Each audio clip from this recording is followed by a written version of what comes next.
Hi guys! For today's rest video, mag-unboxing kami ng non-stick wok pan. Kakascroll ko sa TikTok guys, nakita ko tong 179 pesos na non-stick wok pan. Tignan natin kung legit. Pero bago yan, isison muna natin tong non-stick wok pan. Sinabunan ko na pala to guys, sinugasan ko na siya. Pero yung ginamit ko yung sponge lang para hindi magasgasan yung non-stick wok pan natin.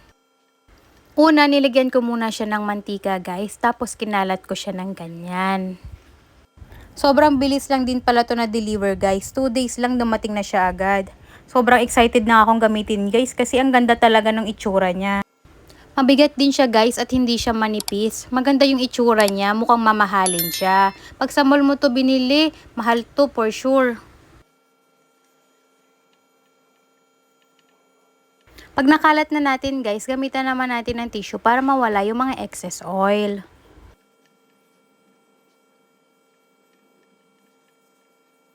Pag nawala na yung mga excess oil guys, pag ganyan na itsura, okay na yan. Pagkatapos nyan, buksan naman natin yung kalan para uminit siya. Kapag umusok na siya guys, okay na yun, patayin na natin.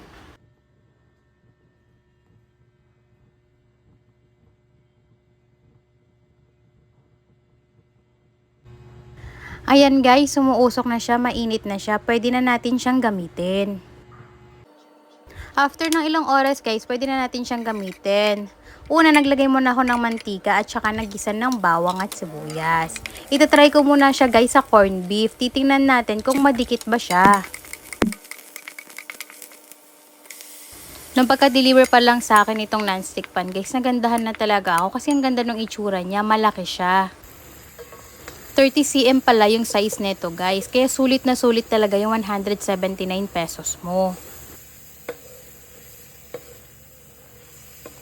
Ayan guys, mukhang okay naman siya sa corned beef. Hindi siya masyadong madikit.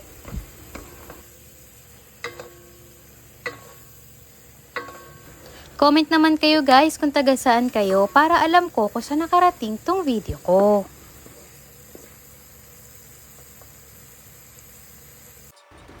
Try naman natin siya guys sa fried rice. Kasi alam mo naman natin kapag hindi non-stick pan yung kawali mo, dumidikit din tong fried rice.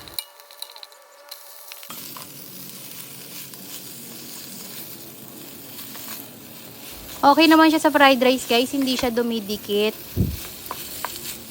Pag non-stick yung lutuan mo guys, mapapadali yung buhay mo kasi hindi ka mahirapan maghugas tapos hindi ka pa mahihirapan magluto.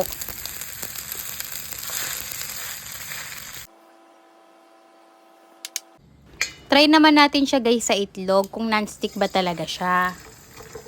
Kasi alam naman natin minsan pag ganitong luto ng itlog madikit din to eh.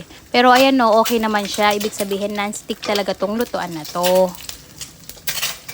Pag non-stick yung lutuan mo guys, kahit punasan mo na lang ng tissue tapos magluto ka na ulit sa susunod eh. Di mo na siya kailangan hugasan pa ulit.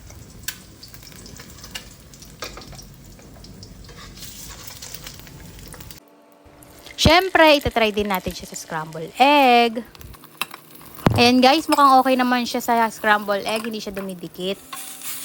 I-try naman natin siya guys sa tocino. Alam naman natin na sobrang madikit tong ulam na to pag ito yung niluto mo. Tapos kapag nasunog pa siya sa kawali mo, sobrang hirap niyang hugasan. Sa halagang 179 pesos guys, sobrang sulit na nito guys. Promise!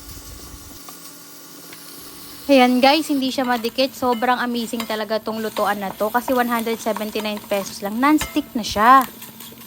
Sobrang dali lang din pala hugasan nito guys kasi non-stick pan na siya. Hindi ka na mahirapan magkudkod lalo na kapag sobrang dikit ng niluto mo. At saka syempre para tumagal yung non-stick natin guys, ingatan din natin siya. Huwag tayong gagamit ng stainless na sandok guys para syempre hindi magasgasan yung non-stick natin para tumagal din. Yun lang, thank you for watching. Follow for more videos. Bye-bye!